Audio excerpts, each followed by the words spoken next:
Há 2 semanas nós entramos nessa série do livro do profeta Ageu. Eu tenho certeza que o Senhor há de edificar as nossas vidas, como Ele sempre tem feito, quando meditamos na Sua palavra, e não vai ser diferente. Os irmãos conhecem bastante já o significado do livro de Ageu. Nós fizemos uma introdução há 15 dias atrás no livro. Semana passada nós conversamos dos versículos 1 ao 11 e hoje nós vamos meditar acerca dos versículos 12 a 15. O título da nossa mensagem de hoje é Mãos à Obra. Eu vou fazer uma breve recapitulação. Vocês sabem que o povo de Deus, em virtude da sua idolatria, teve o seu reino destruído, o templo destruído, e foi enviado escravo para um lugar chamado Babilônia. Mas Deus, antes mesmo de permitir que eles fossem destruídos e escravizados, havia profetizado tanto por Isaías quanto por Jeremias que no momento oportuno Ele mesmo libertaria o seu povo. Isso aconteceu quando os medo-persas venceram os caldeus, e então Ciro, o líder do Império Medo-Persa, ele baixa um decreto. Isso está lá no finalzinho de 2 Crônicas, está também no início de Esdras. Ele baixa um decreto e ele não somente autoriza o retorno dos judeus, mas ele também determina que o templo do Deus de Israel fosse reconstruído às custas do próprio rei. Então era o próprio rei, era o próprio império que iria pagar a reconstrução do templo. Isso aconteceu, irmãos, por volta de 538 a.C. Logo que eles voltaram, eles celebraram o retorno, apresentaram sacrifícios ao Senhor, e então eles colocaram a fundação, né? Os irmãos sabem aqui que a primeira parte que nós fazemos de uma construção é a fundação. Então você faz a metragem, você coloca, faz a escavação para que a fundação seja colocada. Quando eles começaram a fazer essa obra, os povos que moravam na região queriam participar também da construção, mas eles disseram não, de forma alguma. E então aquele povo, ele se revolta, ele escreve cartas mentirosas ao rei lá, que estava agora lá na Babilônia, os Medo-Persas, e ele, então, já no reinado de Artaxerxes, eles dizem não é para reconstruir o templo.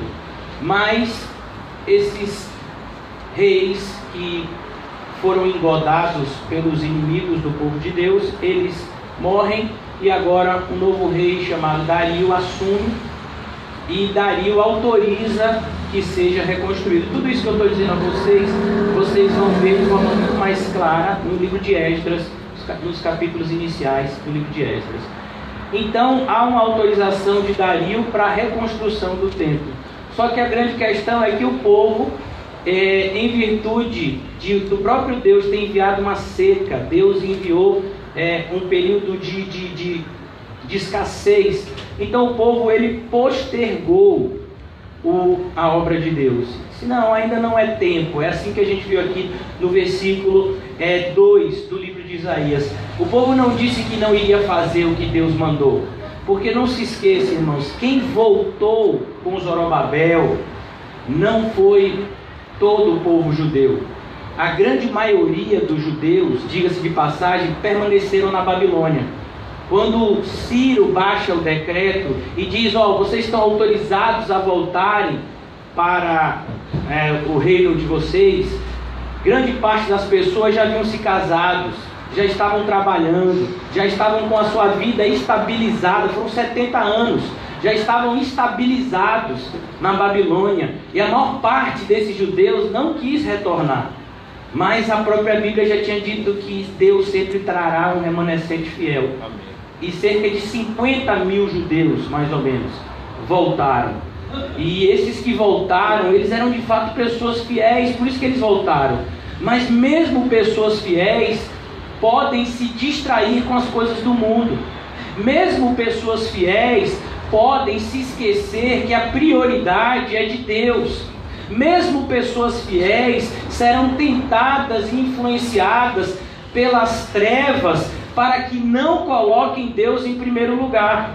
Nós não estamos falando daquele povo ímpio, idólatra, que Deus puniu há 70 anos atrás, na época de Jeremias. Nós estamos falando de um remanescente fiel, que colocou de lado o seu próprio conforto e voltou para Jerusalém. Não se esqueça, uma cidade destruída pela guerra, e começou do zero. Mas a grande questão, irmãos, é que nós somos tentados todos os dias a tentar salvar a nossa vida. Quando Jesus nos fala uma verdade acerca disso, ele diz assim: todo aquele que tentar salvar a sua vida, perdê-la-á. Nós entendemos muito superficialmente essa fala de Jesus. A gente entende assim, tentar salvar a sua vida. O que é isso? É a pessoa dizendo assim: vou lhe dar um tiro, e aí você se esquiva da bala. Sabe? E a gente entende tentar salvar a sua vida como momentos drásticos, onde nós estamos entre a vida e a morte, e aí a gente tenta salvar a nossa vida. É como, por exemplo, uma pessoa vem te matar e você reage e mata ela. E você fez isso em legítima defesa. Talvez do ponto de vista humano, você não tenha que arcar com as consequências desse ato. Mas do ponto de vista de Deus, você não deixa de ser assassino. Mas se eu não matasse ele, ele iria me matar. E se você morresse como cristão, você ia para onde? Agora você é um assassino, independentemente da sua justificativa. Então percebe, irmãos, que o povo, ele agora volta. E esse povo que voltou, mais uma vez, faz questão de frisar, era um remanescente fiel. Então essa mensagem de Ageu, por mais dura que seja, é uma mensagem de um pai que ama um povo que lhe é fiel. Custou muito para esse pessoal largar a Babilônia e voltar e recomeçar do zero. Só que a grande questão, irmãos, é que eles se acomodaram. Eles viram que as casas deles estavam destruídas. Então vamos recomeçar a construir a nossa casa? Já que eu não posso reconstruir o templo porque os reis lá, Artaxerxes e Xerxes, proibiram. Mas aí o que foi que aconteceu? Dario autorizou a reconstrução do templo, mas a casa já está pela metade. Eu já botei o azulejo até quase aqui. Então assim, eu vou terminar de construir a minha casa e depois eu me preocupo com as coisas de Deus. Era isso que estava acontecendo. Sabe, não, esse ano ainda não vai dar para eu ficar firme, mas se Deus quiser, em 2019, eu vou pegar firme. É porque esse ano, sabe, eu já me comprometi com algumas coisas, pastor. Eu já me comprometi com isso. Eu já me inscrevi em tal curso. Eu já fiz o vestibular. Eu já estou no Enem. Eu já estou assim. Eu já dei a minha palavra para fulano. Meu filho, quem mandou você dar a sua palavra? Essa é a grande questão. Esse é o contexto que Ageu surge, para mostrar para aquele povo uma realidade que Jesus deixou clara. Mateus 6,33. Buscai, pois, em primeiro lugar o reino de Deus e a sua justiça. Mateus 6,33, irmãos, ele só pode ser entendido com Lucas 14. Todo aquele, pois, que não renuncia tudo quanto possui, não pode ser meu discípulo. É isso que Jesus está dizendo em Mateus 6,33, é o que ele fala em Lucas 14. Sabe, o que significa buscar em primeiro lugar o reino de Deus e a sua justiça? Significa renunciar tudo quanto você possui para você buscar Deus em primeiro lugar.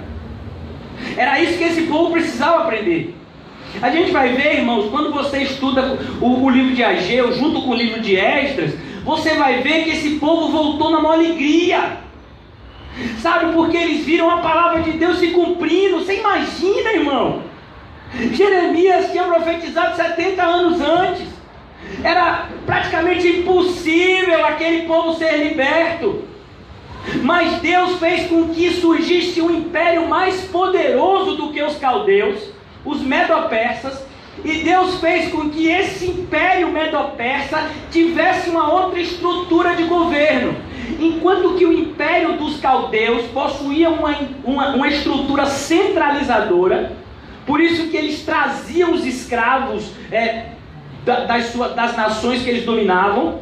O império de Ciro, ele tinha uma administração descentralizada, então ele autorizava as pessoas a retornarem. Não aconteceu só com os judeus, aconteceu com vários outros povos que eram dominados.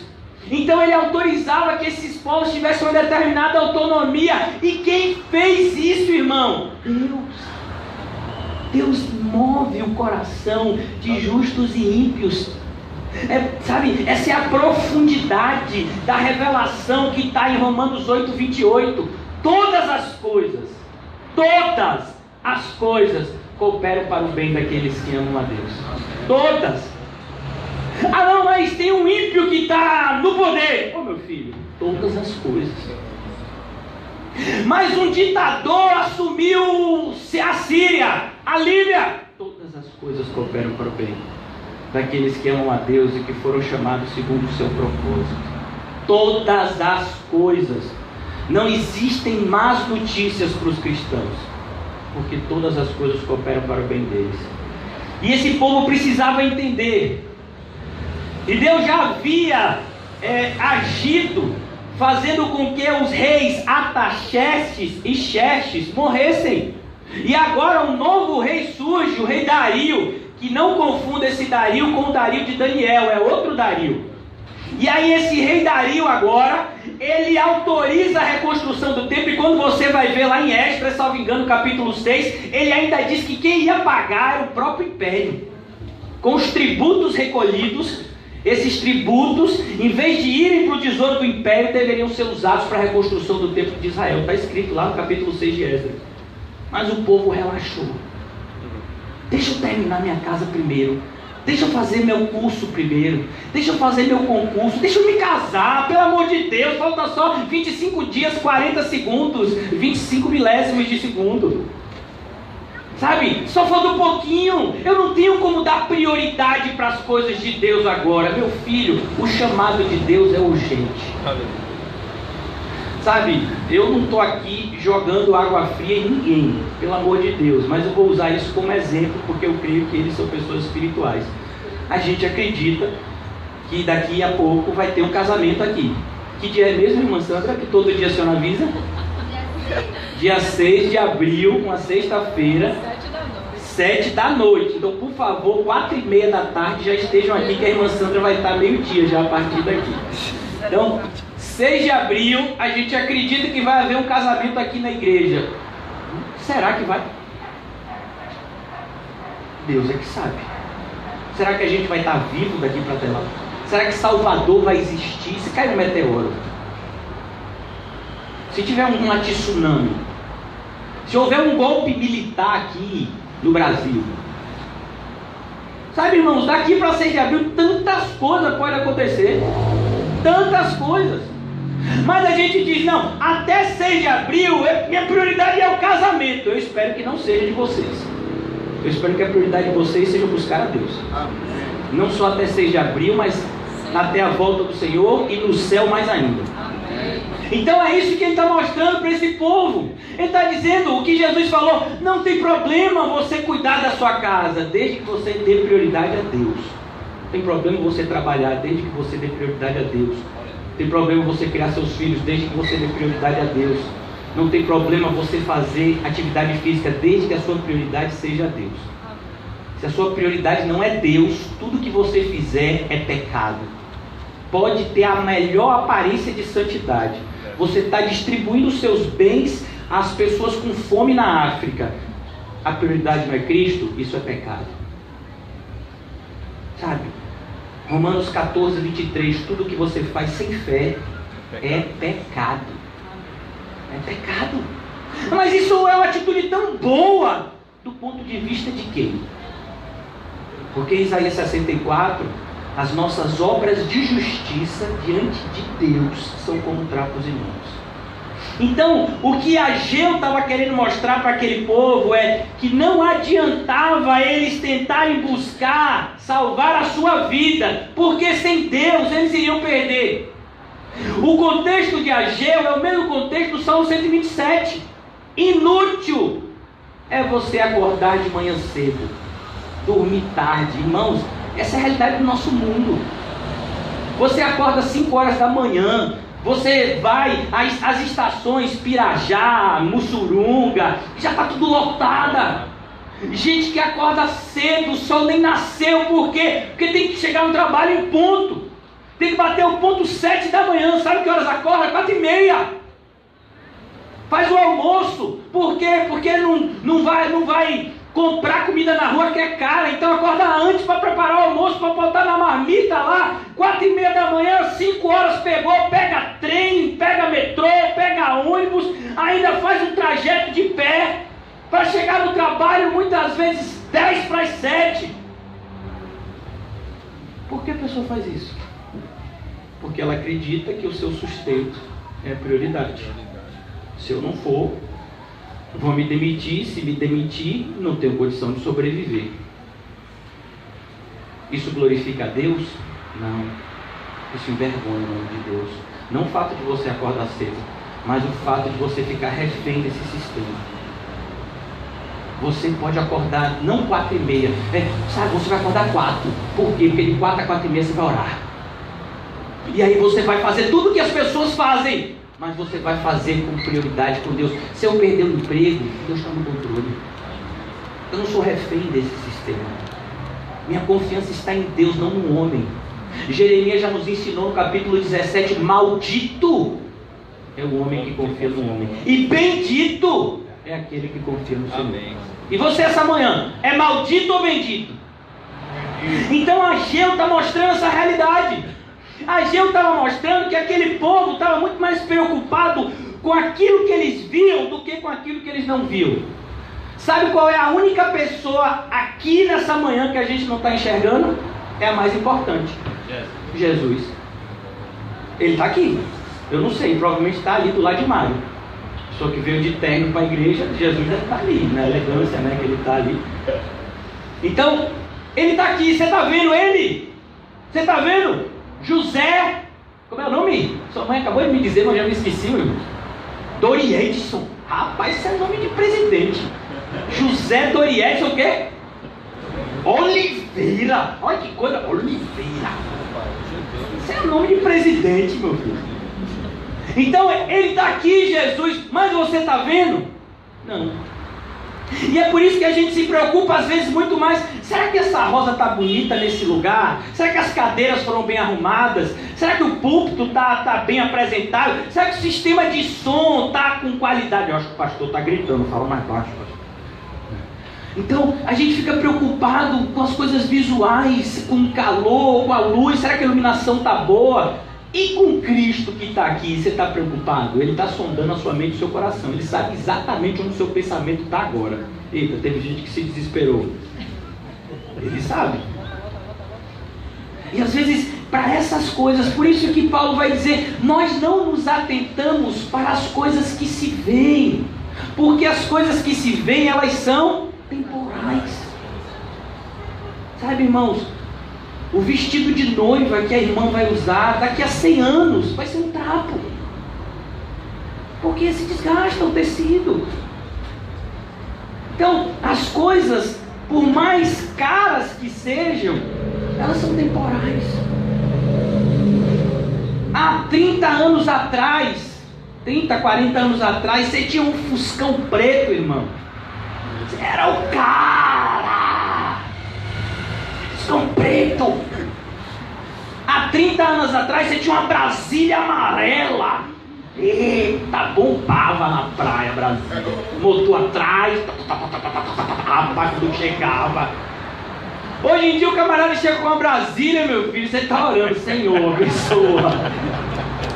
Em nome de Jesus, não pare, Senhor, que não exploda o motor.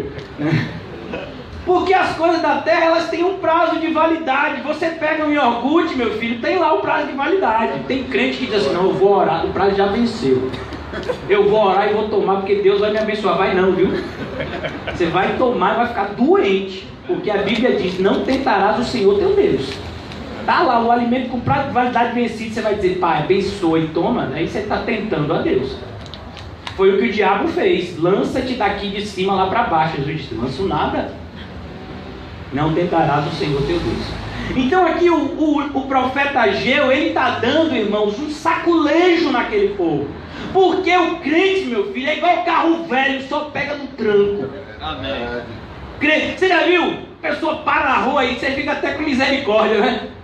Aí a pessoa engata, fica um no carro e você tá lá. Ô, irmão, dá uma força aqui. Chama, né? E já pensou, a mulher toda arrumada vai pro cinema. Pastor Arthur ia levar a irmã Sandra pro cinema, olha. Aí o carro não pega, aí ele diz, morre. A irmã Sandra não sabe dirigir, não sabe engatar. Olha, a bichinha de vestido, meu filho. O pastor Arthur dentro do carro e ela empurrando para pegar. É o crente. O crente precisa pegar no empurrão, meu filho. E Deus sabe disso. Então ele manda um saculejo. C.S. Lewis, ele diz: o sofrimento é o megafone de Deus para uma geração surda. Então sua vida está caindo aos pedaços, meu filho. Cuidado, Deus está querendo chamar sua atenção em algum lugar. Eu não estou dizendo que a nossa vida não vai ser difícil. O que eu estou dizendo é que as provações, elas são pedagógicas. Se você não está aprendendo com as dificuldades, então você não está entendendo nada da vida de Deus. O propósito de Deus não é enviar sofrimento para o seu povo. O propósito de Deus é amadurecer o seu povo e Ele vai usar os sofrimentos para isso. Então, esse é o propósito de Deus. Então Ageu, ele dá um saculejo naquele pessoal. A gente falou isso semana passada. E ele diz, olha, você percebeu a vida de vocês? Olha para a vida de vocês. Vocês estão colhendo, vocês estão plantando muito, não estão colhendo nada. A vida de vocês é um saquinho furado. E não é o demônio que está fazendo isso. Não é um encosto. Não, é o próprio Deus que está fazendo isso. Para mostrar para vocês que enquanto vocês não derem prioridade a Ele, Ele não vai dar prioridade a vocês. Ele não vai aliviar o lado de vocês. Sabe o que é que Ageu está dizendo, irmãos? É algo que Timóteo vai aprender nos escritos de Paulo. Quando Paulo escreve a Timóteo, ele diz uma das verdades mais essenciais da fé cristã, que é a questão da eleição. Ele diz, ainda que sejamos infiéis, Deus permanece fiel. Você é um filho de Deus e você está sendo infiel. O que é que Deus faz? Rejeita você? Não, corrige você. Porque nós somos infiéis, mas Ele permanece fiel. Ele escreveu o seu nome no livro da vida, Ele não vai apagar. Deus não usa borracha. Se Ele escolheu você, meu filho, você vai virar crente igual a Paulo. Olha para José e o Paulo. Jovem, Paulo jovem. E o ministério estragou muito Paulo, assim, né? Do ponto de vista externo, né? Por isso que ele escreve ainda que o nosso homem exterior se corrompa, né? Mas daqui a uns 30 anos eu creio que José vai estar um pouquinho mais gasto. Mas hoje assim eu vejo Paulo assim, aquele mancebo, jovem, né? Buscando a Deus todo o coração, alma, força, entendimento, e ao próximo como a ele mesmo, aleluia. Então Ageu, ele surge nesse contexto. E mais uma vez eu vou bater nessa tecla, irmãos. Não existe igreja bíblica sem uma liderança bíblica. Esses dias a gente teve a tristeza de conhecer uma igreja que não tem pastores. Muito triste essa realidade. Está ficando na moda. Por quê? Porque as pessoas, elas são independentes e elas não aceitam que ninguém se intrometa na vida delas. Então eu quero uma igreja que não tenha pastor. Não quero um pastor me dizendo que é certo e que é errado, não. Eu sei o que eu tenho que fazer. É como na época de Juízes. Não havia rei em Israel, cada um fazia o que lhe achava direito. Essa é a realidade de muitas igrejas evangélicas hoje. E até quando os pastores existem em algumas igrejas, esses pastores, eles são como marionetes. Eles estão fazendo aquilo que o povo manda, porque se ele não fizer o que o povo manda, o povo sai da igreja, ou então o povo troca de pastor. Sabe? Mas na Bíblia, nós sempre vamos ver como modus operandi de Deus, como o modo de Deus agir. Ele usa homens de Deus para que a sua vontade seja propagada e seja feita. E não é diferente aqui no livro do profeta Ageu. Essa mensagem que Ageu fala ao povo, são 4 mensagens do livro. Essa mensagem que Ageu manifesta ao povo não é somente para a liderança, mas era em primeiro lugar para a liderança. Quem deveria organizar as coisas era a liderança bíblica. Por isso que ele começa se referindo a Zorobabel e a Josué. A liderança civil, a liderança religiosa. Eles é que deveriam influenciar o povo a pegarem na pá, pegarem na colher de pedreiro e começarem aquilo que eles já deviam ter começado há algum tempo. Então, se não há uma liderança bíblica, jamais você vai encontrar uma igreja bíblica. Se você tem um pastor herético, você não tem como ter obra de Deus naquele lugar. Se você tem uma igreja que não tem pastor, você não tem igreja. Você já viu igreja sem pastor? Eu nunca vi. Porque Deus separou pastores e mestres. Mas tem igreja que não tem pastor, então não é igreja. Chame de outra coisa. Chame de sinagoga de Satanás, porque fica mais correto do ponto de vista bíblico. Mas a gente está vivendo esse tempo, onde a Bíblia ela não é somente esquecida, ela não é somente negligenciada, a Bíblia é combatida. Tem gente que não gosta e combate. Hoje mesmo eu coloquei um texto numa das nossas grupos do WhatsApp, justamente porque tem uma pessoa que está nesse grupo que colocou a pregação de uma suposta pastora, sei lá, nem cheguei a ver, né? É igual redundância. Você sabe o que é redundância, né? Redundância é quando você fala como subir para cima, né? Você fala duas coisas assim que já significam a mesma coisa. É como se você é pastora herética. Ô meu filho, você é pastora, já é herética. E a pessoa colocou, e eu fiz questão nesse momento de colocar o texto que está lá em 1 Timóteo 2. Eu não permito. Quem é eu ali? É Paulo? Não, é Deus. Eu não permito que a mulher ensine e nem exerça a autoridade de homem. Mas você vai hoje em dia, milhares de igrejas. Quem é a liderança? Pastores. Não existe, pelo menos não do ponto de vista de Deus. E é combate. Não, mas isso era naquela época. Agora a gente está vivendo outro contexto. Há 50 anos atrás ninguém tinha problema com 1 de Timóteo 2. Mas por conta das revoluções sociais, isso tem influenciado a igreja. É igual, há 50 anos atrás ninguém tinha problema em dizer que os efeminados não herdarão o reino de Deus, está escrito. Mas hoje em dia não.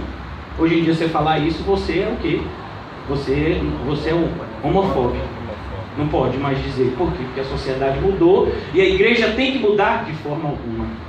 A igreja de Cristo tem que permanecer fiel à palavra. E é por isso, irmãos, que a gente percebe que se a gente não tomar cuidado, a gente vai começar a criar heresias para justificar os nossos pecados. É isso que Paulo adverte. Não vão suportar essa doutrina. Então o que é que se faz? Levantam-se mestres que ensinem heresias. Então você tem igreja inclusivista, que é a igreja para o público LGBT.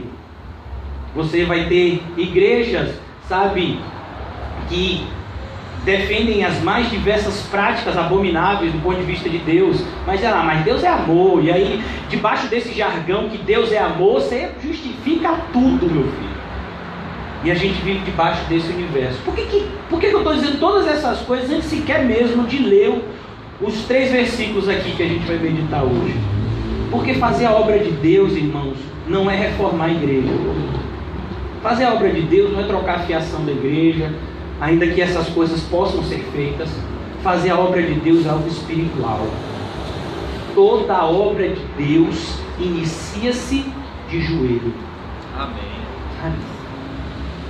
Toda a obra de Deus inicia-se com o seu olhar em Cristo. Glória a Deus. Sabe onde a gente aprende isso, irmãos? A gente aprende muito com os anjos. Os anjos são mensageiros de Deus. E não é à toa que lá em Apocalipse os pastores são chamados de anjos, mensageiros. Quando você está estudando o livro do Apocalipse, tem uma parte de Apocalipse, dos capítulos 8 a 11, que você vai ver os anjos. Cada um dos anjos, vamos dizer que aqui é o trono de Deus, e aqui está o trono de Deus, e os anjos estão diante do trono de Deus, eles estão em pé, eles estão só esperando a ordem de Deus para cumprirem o seu chamado. Qual era? Tocar a trombeta, e cada vez que a trombeta era tocado, algo acontecia no mundo. Então nós, como esses anjos, a nossa função na qualidade cristã é estarmos sempre diante de Deus, atentos para qual é a ordem de Deus, e não sair por aí fazendo o que a gente acha que é direito. Ah, eu acho que Deus quer que eu faça assim. Eu acho que Deus quer que eu faça assado. Deus falou com você, meu filho? A palavra de Deus te convertiu, te impulsionou a isso? Ou foi algo que surgiu no seu coração enganoso? Então o povo de Deus, a primeira parte da obra de Deus começa com o povo de Deus se colocando em pé diante de Deus e dizendo: eis-me aqui, Senhor. A gente vai ver isso lá em Isaías 6. Eis-me aqui, Senhor. Ó, estou aqui. É como aquele... não sei se vocês já viram um jogo de futebol. Um jogador está contundido e o médico está avaliando, não sabe se ele vai poder permanecer ou não na partida. O que é que o técnico faz? Já manda o substituto se aquecer. E aí ele fica lá. Ele não entrou ainda. Por quê? Porque o médico ainda não falou se aquele outro pode continuar ou não. Mas ele já está lá. Ele está preparado a qualquer momento. Quando sobe aquele negocinho lá do juiz, ele já está lá. Aí você sabe que a maioria dos jogadores de futebol é tudo falso crente, né? Pega. Vai. E depois vai beber de noite para comemorar o jogo. Mas na hora de entrar no campo, ó, pega no grama. Para que eles estão fazendo isso? Eles deviam fazer isso, ó, por cão. Então a gente observa que o povo de Deus estava sendo chacoalhado para isso, para mostrar: vocês estão fazendo o quê? Sabe, vocês não estão dando prioridade às coisas de Deus. E dar prioridade às coisas de Deus significa buscar a face de Deus, saber o que Deus espera, o que Deus ordena para cada um de nós. Ele não está falando simplesmente de pau e pedras. Ele não está falando simplesmente de você começar um ministério hoje. Não, pastor, o pastor falou, mãos à obra, então eu preciso fazer alguma coisa, eu quero fazer alguma coisa. É como no começo do culto, né? As crianças, outras pessoas distribuem os louvores, né? Não, então aí você dá uma cotovelada e diz: me dê esse negócio que eu tenho que distribuir um louvor, eu tenho que fazer alguma coisa. Aí de repente no meio do culto a pessoa pega uma flanela, meu filho, e começa a limpar o banco. Eu tenho que fazer alguma coisa. Ah não, a janela está suja. Está limpada. Não, irmãos, é buscar a face de Deus, que é assim que se inicia a obra. É isso que o povo estava sendo chacoalhado. Agora, irmãos, diante disso, vamos ler aqui o versículo comigo. Ageu 1:12. Zorobabel, filho de Sealtiel, o sumo sacerdote, Josué, filho de Josadaque, e todo o restante do povo obedeceram à voz do Senhor. Eu fico até arrepiado. Olha, irmão, vou dizer uma coisa. O profeta Ageu é o profeta Ageu. Sabe? Por que eu estou dizendo isso?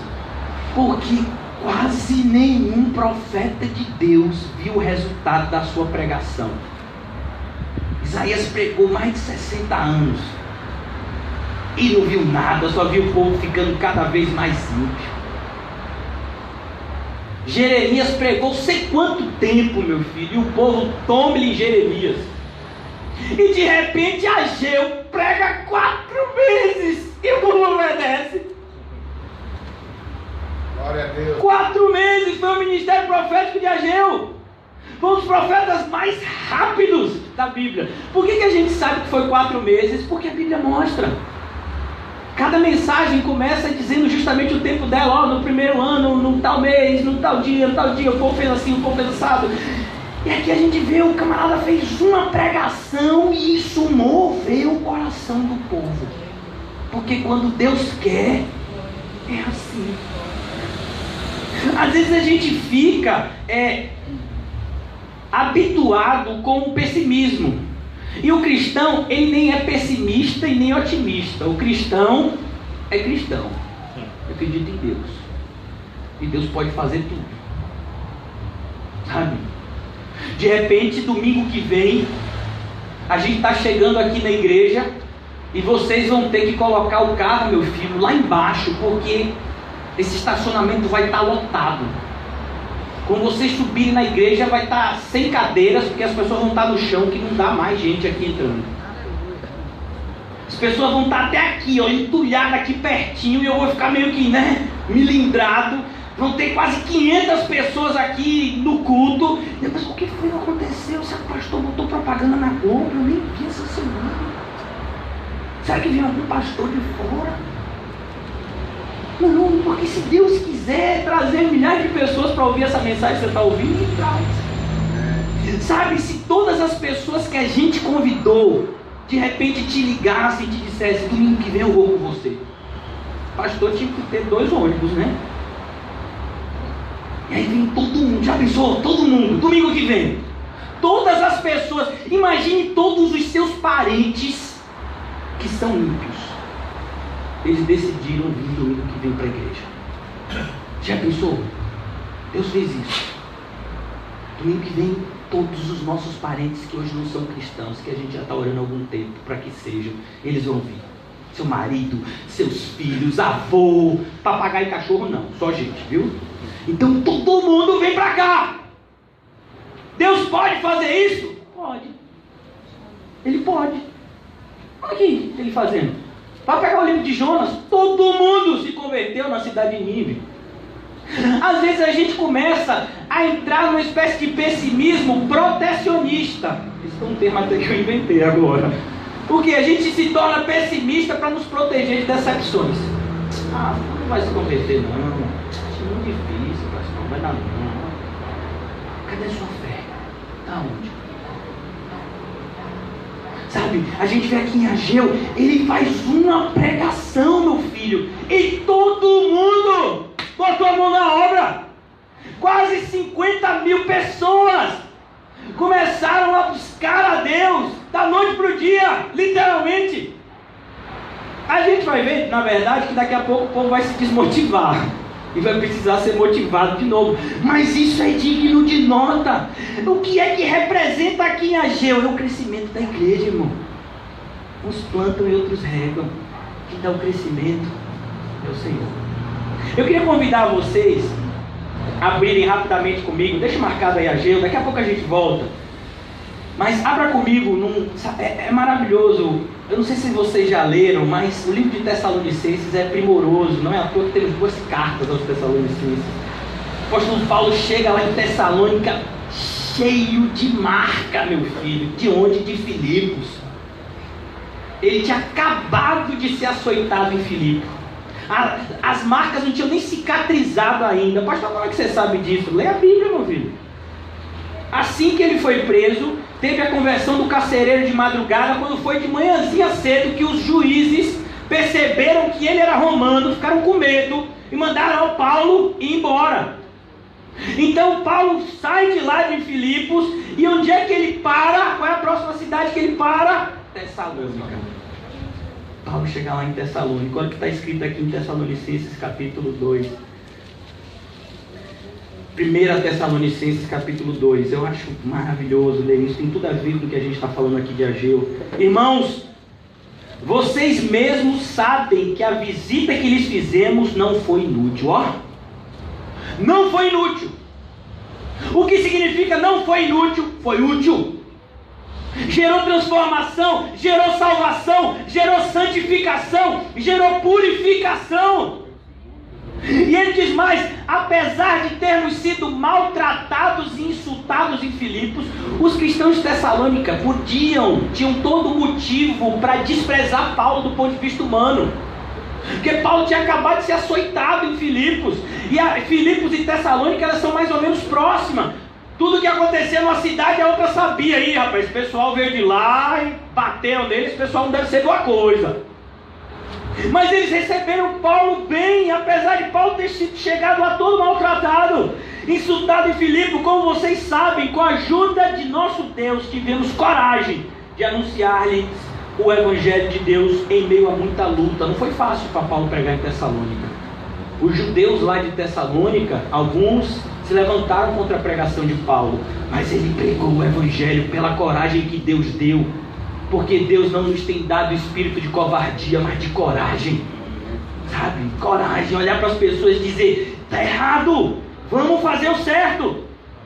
Versículo 3: pois nossa exortação não tem origem no erro, e nem motivos impuros. Paulo está dizendo, a nossa exortação não tem origem no erro, a gente não está falando nada de errado, o que a gente está falando aqui é certo, e a nossa exortação não parte de desejos impuros.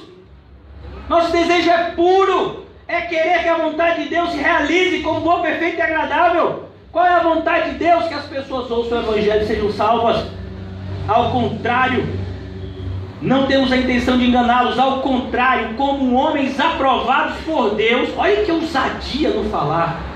Paulo diz, eu sou aprovado por Deus. Você pode dizer isso também, Mário? Eu? Pode, no dia que você estiver fazendo como Paulo. Hoje eu não sei se você pode.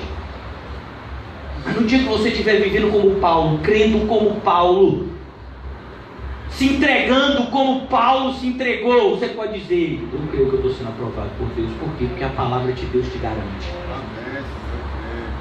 Todo aquele que entregar a sua vida por amor a Cristo e ao Evangelho, ganhou a sua vida. E não sua vida normal, a sua vida eterna. Você está entregando a sua vida por amor a Cristo e ao Evangelho, então você pode ter certeza que você é aprovado por Deus.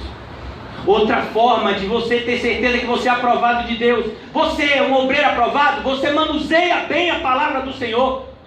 Você manuseia bem, então você é um obreiro aprovado. E Paulo, ele prega nessa ousadia. Nós não somos desaprovados, nós somos homens aprovados por Deus, para nos confiar no Evangelho. E não falamos para agradar pessoas, não falamos para agradar pessoas. Muitas das coisas que Paulo falava eram duras de se ouvir. Duras de se ouvir. Imagina uma pessoa falar para você que você está doente, que sua vida está difícil, e que a culpa é sua. De que se queixa o homem, a não ser de que? Seus próprios pecados. Imagine. Varão, fui para a igreja para ouvir uma palavra de conforto, e aquele pastor disse que eu sou um pecador miserável. Qual é dele, velho? Botei lá. Não tem amizade desse homem não. Pensei que ele ia fazer uma oração, que ia mandar o encosto embora de mim. E ele vai lá e diz que eu sou um pecador. Não volto mais lá. Não volto mais, né não? Que nada, varão. Você vai para a igreja para ouvir um negócio, sabe, uma coisa boa. E ele fica com o negócio de pecado. Negócio de que eu sou ruim. Que eu sou uma pessoa boa, ele não me conhece não. Então, as verdades de Deus no primeiro momento elas doem, irmãos. As feridas precisam ser abertas e limpas antes de serem curadas. Aqui ele nos mostra, e ele diz, não falamos para agradar pessoas, mas a Deus que prova o nosso coração. E ele diz, sabe, eu estou aqui pregando, mas eu estou diante de Deus. Tiago vai dizer, não se apressem muitos de vós em serem mestres, porque padecerão duplo juízo, duas provas aqui, ó. Estou sendo provado por Deus nisso que eu falo a vocês. Vocês bem sabem que a nossa palavra nunca foi de bajulação, nem de pretexto para ganância. Deus é testemunha. Nem buscamos reconhecimento humano, quer de vocês, quer de outros. Olha o que Paulo está falando. Irmãos, gosto muito de vocês, mas não estou buscando reconhecimento de vocês. Quero saber que não estou buscando aplauso, não estou buscando presente no dia do meu aniversário. Eu estou querendo a salvação de vocês. Embora como apóstolos de Cristo pudéssemos ter sido um peso, fomos bondosos quando estávamos entre vocês, como uma mãe que cuida dos próprios filhos. Sentindo assim tanto a afeição por vocês, decidimos dar não somente o Evangelho de Deus, mas também a nossa própria vida. Olha o que o obreiro de Deus faz. Porque vocês se tornaram muito amados por nós, irmãos. Certamente vocês se lembram do nosso trabalho esgotante e da nossa fadiga. Trabalhamos noite e dia para não sermos pesados a ninguém, enquanto lhes pregávamos o Evangelho de Deus. Isso é Evangelho, irmãos. Homens que estão dispostos a se sacrificar por amor a Deus e amor ao próximo. Isso é um homem de Deus, não pastores que vivem matando o rebanho para se alimentarem da sua carne. Versículo 10, tanto vocês como Deus são testemunhas de como nos portamos de maneira santa, justa e repreensível entre vocês, os que creem, pois vocês sabem que tratamos cada um como um pai trata os seus filhos, exortando, consolando e dando testemunho. Isso é a obra de Deus. Exortando, consolando, dando testemunho. Está fazendo isso? É a obra de Deus. Pastor, por que você está lendo o capítulo todo? Porque a gente está falando de obra de Deus. Obra de Deus não é construção de paredes. Obra de Deus são homens pregando o Evangelho para a salvação dos eleitos de Deus. A gente podia estar pregando, irmãos, ao ar livre hoje. A obra de Deus, ela é feita quando a mensagem do Evangelho é propagada. A obra de Deus não é feita debaixo de construções de templos. As construções de templos muitas vezes são consequências de uma obra de Deus bem feita. Quando a obra de Deus cresce, ela vai precisar em alguns momentos de um lugar para a gente se reunir, para a gente receber as pessoas, para a gente aconselhar as pessoas, para a gente ajudar as pessoas. A obra de Deus muitas vezes vai precisar de construções materiais, mas como consequência daquilo que aconteceu no mundo espiritual. E não antes, mas depois. Versículo 13. Também agradecemos a Deus sem cessar o fato de que, ao receberem da nossa parte a palavra de Deus, e é isso que eu fico apaixonado, irmãos, quando eu leio esse trecho. Eu quis ler desde o começo para a gente ver a conexão de uma coisa com a outra, mas eu fico apaixonado quando eu vejo essas palavras aqui. Foi exatamente o que aconteceu na época de Ageu. Também agradecemos a Deus. Ele agradeceu a quem? Ao povo que tratou ele bem? Não, ele agradeceu a quem, Mário? A Deus. Agradecemos a Deus sem cessar o fato de que, ao receberem da nossa parte a palavra de Deus, o que é que vocês vieram receber aqui hoje? Palavra de Deus.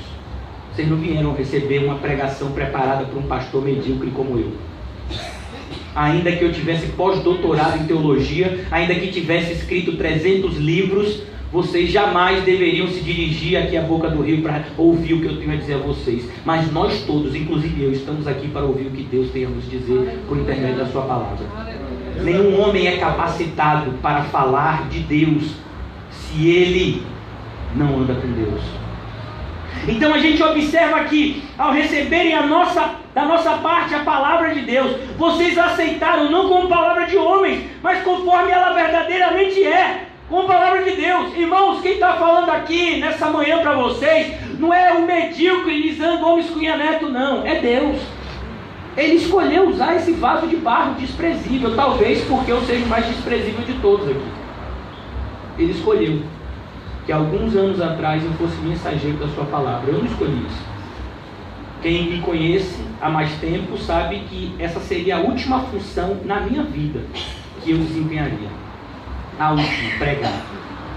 Mas Deus fez essa escolha por mim, antes que eu nascesse, e designou um tempo específico para que isso começasse. E Ele também sabe o tempo em que isso vai terminar.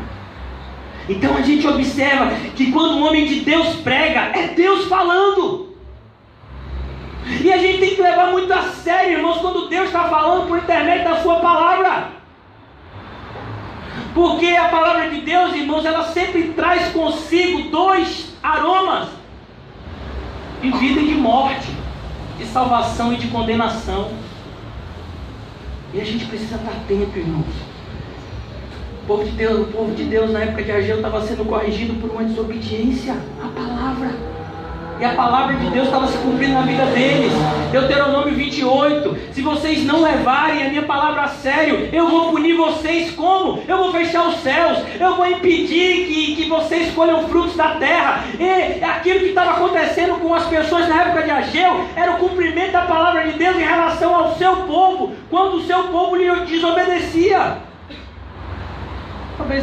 Talvez algo parecido esteja acontecendo nas nossas vidas, irmão. Talvez algumas coisas que nós estamos colhendo, enfermidade física, luta talvez na área financeira mais do que o normal, talvez isso seja Deus nos ensinando ou tentando nos ensinar algo. Então aqui a gente vai ver, eles aceitaram não como palavra de homens, mas conforme ela verdadeiramente é, como palavra de Deus que atua, e eu sou apaixonado por essa parte, que atua com eficácia em vocês os que creem. Vocês creem?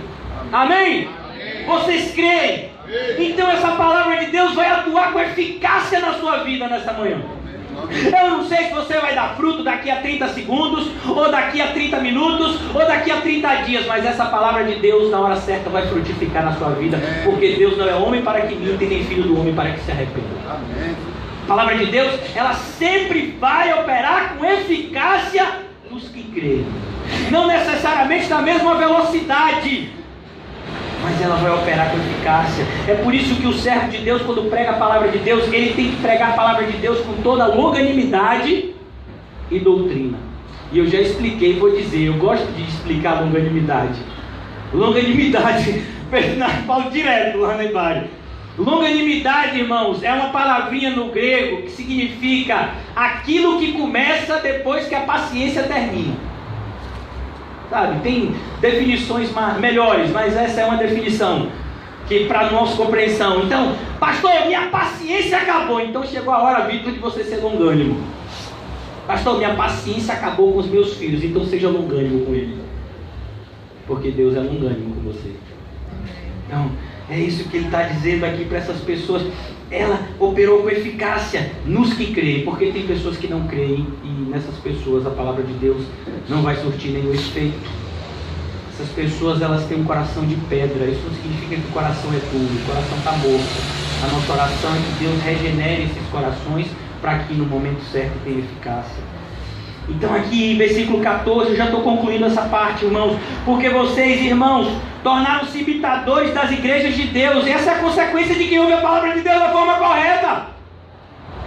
O que significa se tornar imitador da igreja de Deus? Vem aqui vocês dois, meu filho, vocês dois aí. Vamos andar na fila? Eu vou fazer a fila e você vai me seguindo. Vai me seguindo, venha. Tá vendo? Isso é imitador. Agora pode sentar, vocês dois. Aí, glória a Deus pela presença de vocês. Isso é imitador. Pessoas que estão seguindo o mesmo caminho. Então aquelas pessoas ouviram a palavra de Deus e elas agora começaram a seguir o mesmo caminho que os crentes seguiam. O caminho de Cristo é um caminho antigo, irmãos. Não tem nada de novo aqui. A gente está pregando a mesma pregação que Paulo pregou, a mesma pregação que Timóteo pregou, a mesma pregação que Policarpo pregou, a mesma pregação que Agostinho pregou, a mesma pregação que Lutero pregou, que Calvino pregou, que Spurgeon pregou, e que George Whitefield pregaram, Martin Lloyd Jones pregou, e a gente está trazendo para vocês, é a mesma pregação, para que nós sejamos imitadores, não de homens, mas daqueles que imitam a Cristo, porque de fato buscamos todos imitar a Cristo, mas aprendemos com aqueles que aprenderam antes de nós. A palavra de Deus perpetua dessa forma. Homens de Deus ensinando a outros homens de Deus, que propaga-se isso. E aqui a gente vai ver, vocês se tornaram imitadores das igrejas de Deus em Cristo Jesus que estão na Judéia. Onde surgiu a igreja? Se lembra? Pentecostes, Atos capítulo 2, os cristãos lá, você vai ver Atos 2, 3, 4, 5, ele diz, vocês se tornaram imitadores desses crentes. Vocês sofreram da parte dos seus próprios conterrâneos as mesmas coisas que aquelas igrejas sofreram da parte dos judeus. Mataram o Senhor Jesus e os profetas e também nos perseguiram. Eles desagradam a Deus e são hostis a todos. Sabe o que é que Paulo está falando aqui? Dos falsos crentes. Os falsos crentes, eles são piores do que os incrédulos. Os falsos crentes são violentos, difamadores. É por isso, irmão, você vai fazer a obra de Deus, não chame o falso crente para fazer com você. A Bíblia diz que a gente tem que tomar muito cuidado com quem a gente anda. Sabe? O sábio anda, o outro sábio. Pode dois andarem juntos se não estiverem de acordo. Eu sei que uma pessoa não está buscando a Deus da forma correta. Eu vou chamar essa pessoa para fazer alguma coisa comigo, do ponto de vista de Deus? Ah não, mas é quem sabe. Ela fazendo, Deus não age nela. Não é assim que Deus faz, não. Ó, na construção do templo, se lembra? Os samaritanos queriam participar. Os judeus disseram, ó, vocês não. Vocês não adoram o mesmo Deus que a gente. É como chegar uma pessoa católica e disser que quer fazer a visita no NASCE. Ah, eu também acredito no mesmo Deus que vocês. Acredita não. Não acredita não. Ah, mas vocês são muito radicais. Não, mas não é a gente não, é aqui ó, a Bíblia. Eu vou dizer uma coisa muito séria. Se você está dividindo os seus problemas com incrédulos, você não é crente. Os incrédulos não têm nem que sonhar as dificuldades que você está passando. Glória a Deus. Sabe, nosso papel é igual aquela viúva lá, que foi até o profeta. Quando chegou o ajudante do profeta e perguntou, o que aconteceu? O filho dele acabou de morrer. O que foi que aconteceu? Nada, tudo vai bem. Quando ela chegou diante do profeta, aí sim, ela desagou. Meu filho morreu e agora me ajude, pelo amor de Deus. O ímpio pergunta para você como é que está a sua vida. Do jeito que Deus quer, boa, perfeita e agradável. Oh, aleluia. Amém. Glória a Deus. Lembra de dividir problema com ímpio, rapaz? A gente é crente. Sabe? A gente tem um Deus todo poderoso. E deixa eu lhe dizer uma coisa, tem uns crentes bobos que falam assim: ah, eu oro de madrugada porque não pego fila. Meu filho, não existe fila. A gente tem um Deus que está o tempo todo disposto a nos ouvir. Sabe, se tem uma pessoa que tem tempo para você, é Deus. 2 horas da tarde, seu ônibus está demorando de chegar. Você fala, vou conversar com Deus. Senta ali no cantinho, meu filho, da estação Mussurunga. Fecha seu olhinho aqui assim, né?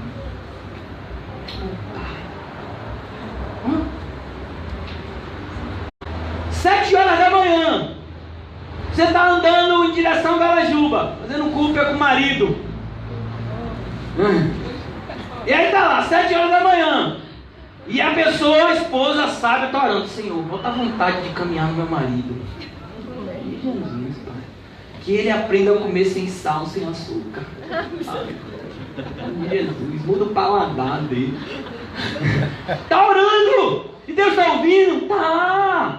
Ele sempre nos ouve, irmão. Você é crente. Agora você tem um Deus todo poderoso que pode mudar a sua vida na hora que quer. Você vai conversar com o ímpio o seu problema. Você é louco. Para o ímpio falar da paz do cão para a senhora, dona Maria. É isso que ele vai falar. Sabe o que o ímpio vai fazer? Vai escarnecer de você. Cadê o seu Deus? Gente, você diz que é crente que vai para aquela CCVE, é a única igreja que fala a verdade. Percebe, irmãos? A gente divide com outros crentes. Você chega aqui, meu filho. O pastor chega aqui, sabe? Terminou o culto, vai ali para a sala, senta comigo com o pastor Ricardo. Pastor, o senhor não sabe. E vou saber, pode falar. E aí, meu filho, pode abrir o coração, chore, depois a gente fecha a porta, fica tranquilo. Tem lencinho, tem álcool se quiser limpar a mão, tá tudo em casa. E aí nós, a parte de Deus, vamos orar e vamos te aconselhar biblicamente. Assim que o crente faz, irmão.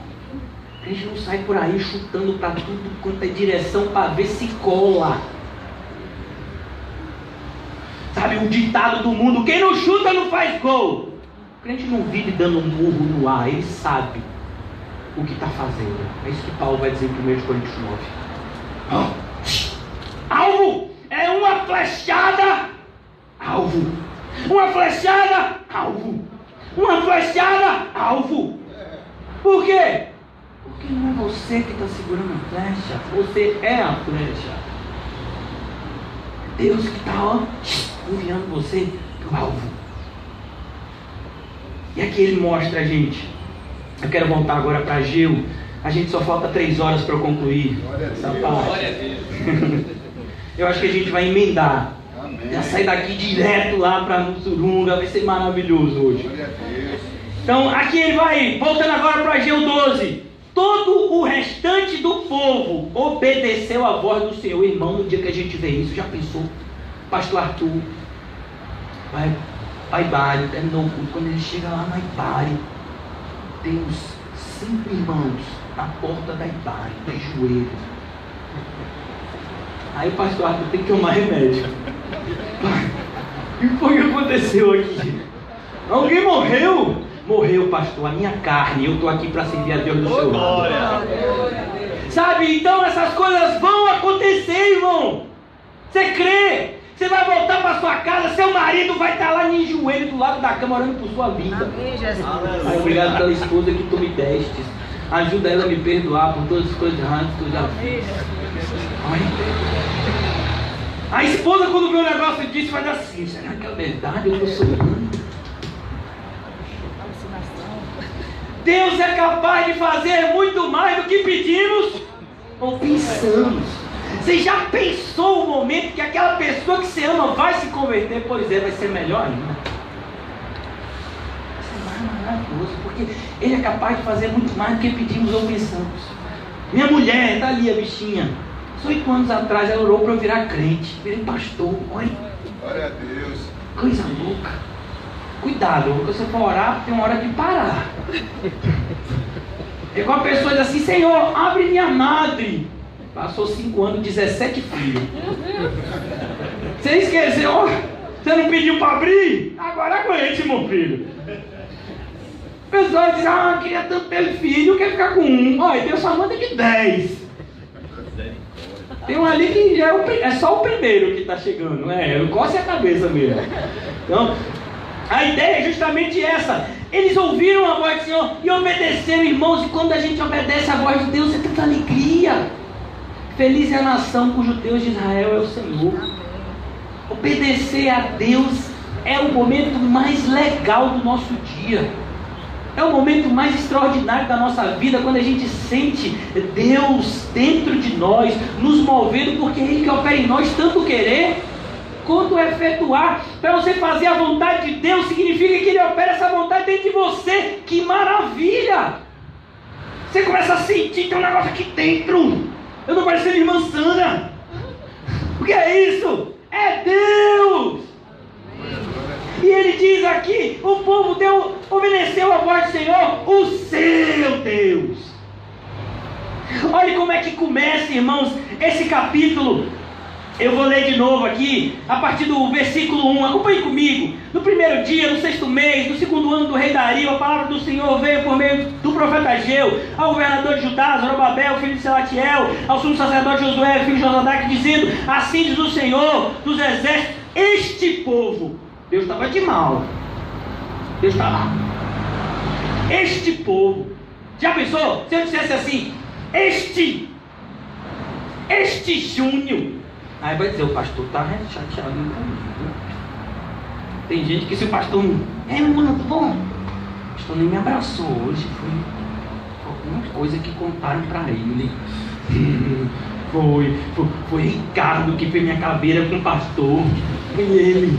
Ele liga essa carinha pra mim. Ele deve ter ligado pro pastor e deve ter falado de mim. O pastor nem me abraçou, ele me cumprimentou de longe. Paz, irmão. Sabe? Então, a gente vê aqui que no começo, antes da mensagem surtir efeito, o que que Deus fala? Este povo. Olha, Deus falando assim, o povo fica machucado. Mas é uma ferida boa. Paulo vai falar sobre isso em 2 aos Coríntios. Paulo tinha escrito a 1 aos Coríntios, conhecido como uma das cartas mais severas que o apóstolo Paulo já escreveu. Alguns estudiosos da Bíblia chamam 1 Coríntios de a carta muito severa. Paulo fala coisas duras de ouvir. Mas 2 Coríntios, capítulo 7, ele vai dizer: porque o sofrimento segundo Deus opera arrependimento para a salvação. Nesse caso específico de 2 Coríntios, capítulo 7, ele não está falando de um sofrimento físico. Ele está falando do sofrimento que aquela carta causou nos ouvintes. Você já imaginou, irmão? Você achar que você é crente, você achar que você é um homem de Deus, e Paulo olhar para você e dizer: eu queria falar com você como espiritual, você é carnal, miserável, seu toucinho, sua picanha, sua alcatra, tudo carnal aqui. Imagine Paulo falar essas coisas. Paulo dizer em 1 Coríntios 11 que tem um monte de gente doente na igreja por causa de pecado. Vocês estão permitindo que uma pessoa que tem relacionamento com a mulher do pai esteja no meio de vocês como se nada tivesse acontecido? Paulo puxa a orelha, mano. Mas em 2 Coríntios ele fala que ele ficou muito alegre, porque aquele sofrimento gerou o quê? Santificação na vida daquelas pessoas. É como Ageu, aquilo que ele disse no começo deu um saculejo, e as pessoas pegaram no tranco. Então começa Deus chamando este povo. Agora olha o que ele diz no versículo 12: o seu povo, o seu Deus. Eles começaram a obedecer o seu Deus. A responsabilidade da gente buscar a Deus. Buscar-me-eis e me encontrareis quando me buscardes de todo o vosso coração. Eu me deixarei ser achado por vós. Sabe, irmãos, é como um pai brincando de esconde-esconde com um filhinho pequeno. Ele se esconde aqui no lugar, doido que o filho acha ele logo.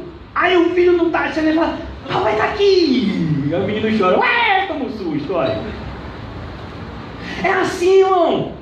Deus, Ele quer ser achado por nós que somos seus filhos. E Ele está agindo hoje aqui nas nossas vidas para que isso ocorra. Por causa da palavra do profeta Ageu. Por que eles fizeram isso? Porque Deus usou um homem. Paulo chegou em uma determinada cidade. Sabe qual foi o burburinho naquela cidade?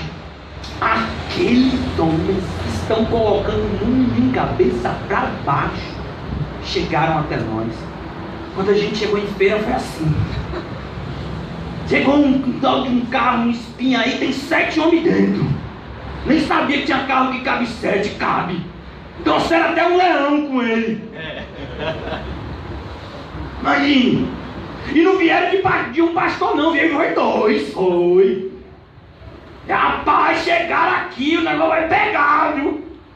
Quando a gente desembarcou na porta da igreja, o pessoal começou a olhar. Viu o Papa Mike chegando ali. Aquela cabeça bonita, tamanho, desse tamanho, eu não vou de vez. Depois que eu terminei a pregação, eu senti que teve gente que queria me apedrejar, mas quando eu vi o seu leão, eu vi o pastor Ricardo disse, não, hoje não, a gente pega ele depois. Esse baixinho ousado, e ele fala essas coisas. Então a gente observa aqui, irmãos, foi o profeta Ageu. É por isso que as pessoas de Deus, elas amam os verdadeiros pastores, elas cuidam deles. Porque sabe como Deus usa homens para abençoar a vida de outros homens. É assim que Ele age. Não, Deus fala com todo mundo pelo Espírito. Meu irmão, cuidado, viu? Prove os Espíritos para ver qual procede da parte de Deus. Se você não tem um pastor, se você não tem um homem de Deus que ministra da parte de Deus na sua vida, o seu relacionamento com Deus é defeituoso, para não dizer incorreto. Então ele diz, eu vou ler o versículo agora todo, a gente leu partes aqui para que isso estruture. Zorobabel, filho de Sealtiel, o sumo sacerdote Josué, todo o restante do povo obedeceu ao Senhor, o seu Deus, por causa das palavras do profeta Ageu, a quem o Senhor, o seu Deus, enviara. Quem foi que enviou Ageu? Percebeu? Ageu não se enviou. É por isso que eu disse a vocês, nós não somos o arqueiro que está para lançar a flecha, a gente é a flecha. O arqueiro é Deus. Ele está com o arco na mão e está apontando você para o alvo que Ele determinar. Por isso que você sempre vai atingir o alvo que Deus mandar, porque Deus é perfeito. Aonde Ele mira você, você vai. Um ímpio entendeu isso, um centurião. Jesus, eu sou igual ao Senhor em determinado sentido. Eu também tenho homens que estão debaixo da minha ordem. Se eu digo para esses homens, vai, ele vai. Se eu digo para esse homem, vem, ele vem. Senhor Jesus, basta uma palavra para que meu filho seja curado. Jesus é aquele que manda. E o mundo inteiro obedece. Até o reino das trevas tem que obedecer o que Cristo fala. Sabe? Então deixe Cristo falar através da sua vida. Não faça as coisas sem ouvir a clara voz de Cristo te ordenando. Antes de você mover uma caneta, meu filho, é horas de oração. Sabe? Horas de oração. Eu estava conversando com o irmão hoje de manhã, antes de começar o culto. E aquilo que a gente conversou, eu estou orando há 2 meses para conversar. O que a gente faz é sério. Sabe, irmãos, eu nunca vou me cansar de dizer essas coisas para vocês. É sério, cara. Eu fico muito triste com alguns cristãos. Estou triste hoje, porque eu estou olhando para essa direção e não estou vendo algumas pessoas. Quando você vê pessoas se esfriando e se esquentando, é tão triste isso. É tão diferente quando você vê a mesma pessoa lá, tá lá, choveu, fez sol, tá doente, tá com febre, tá lá. É tão bom contar com pessoas que vocês sabem que são pessoas de Deus, enviadas por Deus na nossa vida. Paulo vai falar de um homem que ajudou ele a ponto de colocar a sua própria vida em risco, um Onesíforo. Eu gostei de ser Onesíforo quando eu chegar no céu. Onesíforo, irmão, vou de você ser um exemplo para mim, Onesíforo. Imagine, Paulo estava em Roma. As pessoas que conheciam Paulo, estava todo mundo fingindo que não conhecia Paulo prisioneiro. Onesíforo chegou em Roma com a bocona desse tamanho. Cadê Paulo? Está preso aonde? Ele podia ser preso. Ele estava procurando um prisioneiro. Alguém podia dizer: esse Onesíforo chegou, ele é desconhecido, vamos botar ele na prisão, ele deve estar querendo fazer algum atentado aqui em Roma. Paulo, da onde Paulo? Diz que o Onesíforo não ficou quieto até encontrar Paulo. Um monte de gente tinha abandonado Paulo. Deus mandou um Onesíforo para ele, que supriu a carência dele. Olha como Deus usa, gente. Valorize as pessoas de Deus na sua vida. Porque eu vou dizer uma coisa, elas são raras. Quando você começa a entender isso, você começa a valorizar mais. Às vezes a gente pensa que todas as pessoas são iguais. Não são, irmãos. Algumas pessoas de fato são colocadas por Deus na nossa vida. Outras pessoas, elas vão passar por nossa vida.